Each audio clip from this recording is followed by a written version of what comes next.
What we got? Coach, given the way that last season and the fight kind of for the top of the Western Conference didn't exist, you guys were in first for so long, how does the way things are shaking up this season help you guys?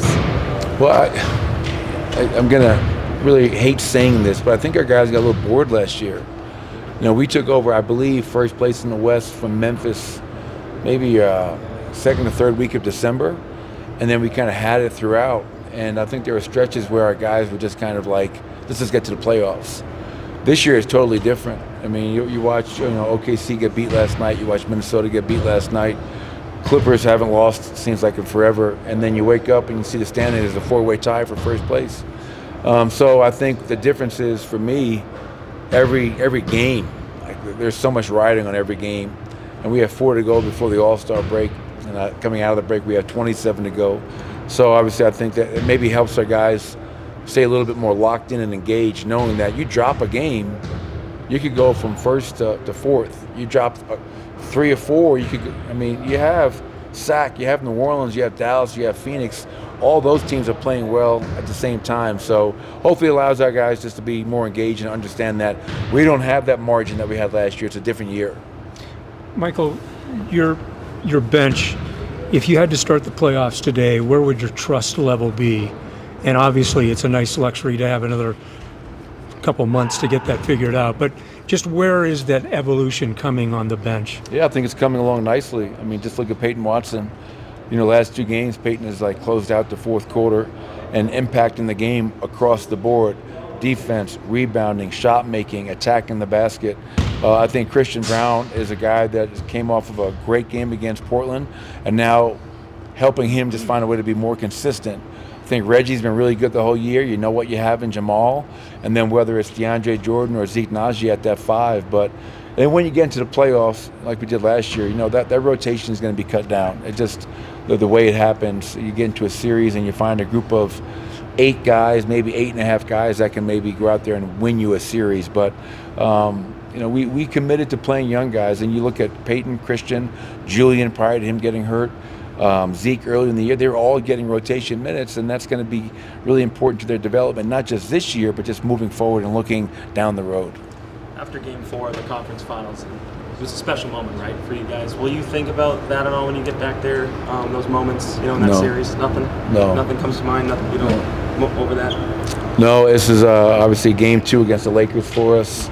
As great as that was, first time the Nuggets had won a Western Conference championship, the first time they'd beaten the Lakers in the playoffs, all those things, that was great. But I think our whole mindset coming into this year was even the championship, all that's over.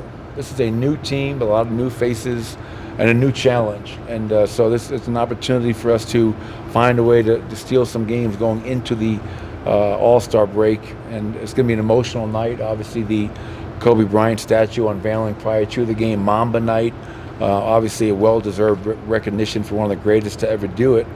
And obviously a player and personality that we all miss in the NBA. But it'll be a great evening, emotional night, and hopefully our guys are ready to go out there and embrace the atmosphere and the adversity and find a way to get a road win. More on Kobe, do you find yourself sometimes just a thought pops in on your mind, a memory, when you're doing random stuff, around work or the house, like Kobe? Not too much, to be honest. I mean, as we approach the Laker game, with this being, the statue and the Mamba night, you start thinking about that, and I go back to the day it happened.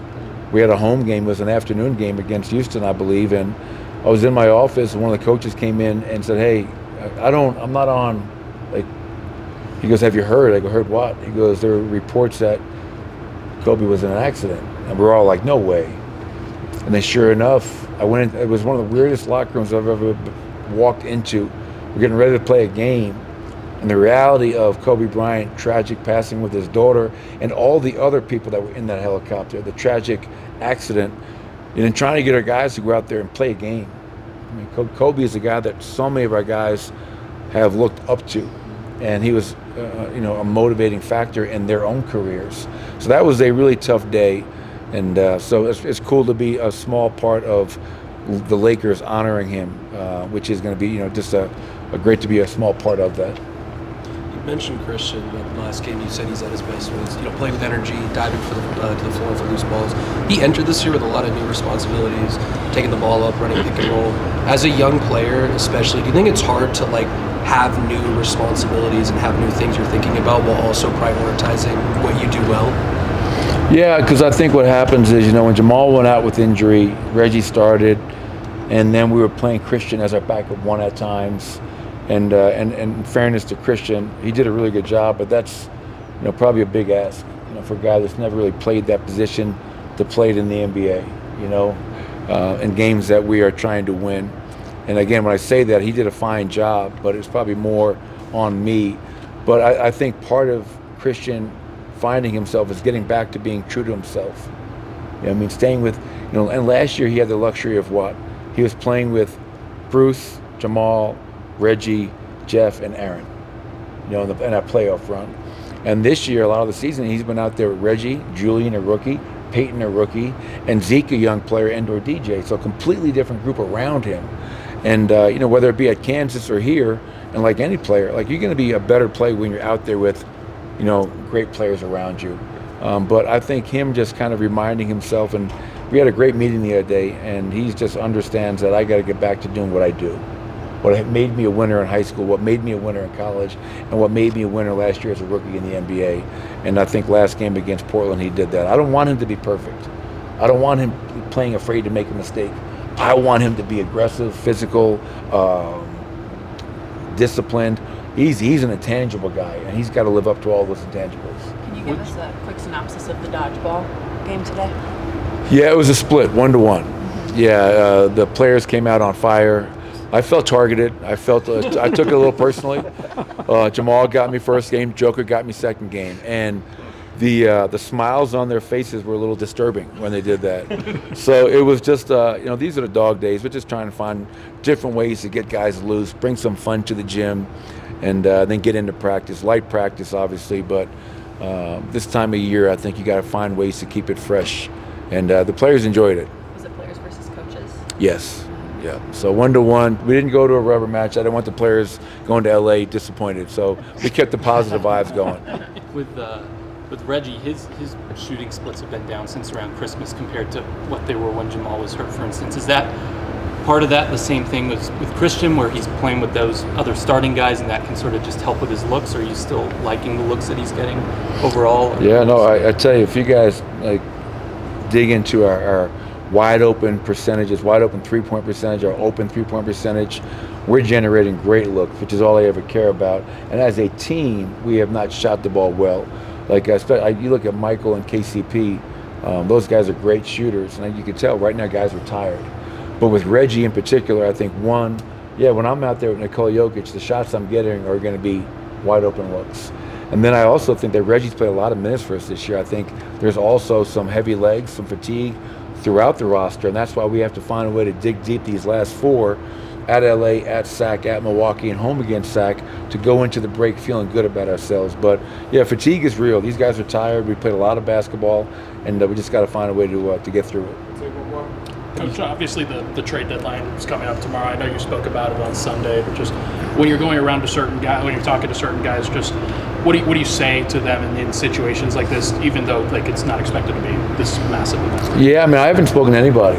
The only time I'm ever going to go speak to somebody is if there is something active going on. You know what I mean? And just having those conversations. But I haven't. I've talked with Calvin. Met with him a few times. But I don't feel there's a need to really address something that isn't there. I think all of our players understand this is a business. You never know what kind of phone calls you will get. You have to answer that phone. And Calvin's job, that's his number one responsibility. You're always looking at ways to get better. But you wake up after 51, 52 games, you're tied for first. We're trying to develop a lot of young players. And I still think we have another gear that we can get to. I think we're in a pretty good place, but if something comes up, I'll grab guys and kind of give them a heads up and talk to them about it, but that hasn't happened as of yet. Super Bowl pick? Super Bowl. I don't know. Let's go with the team that wears red.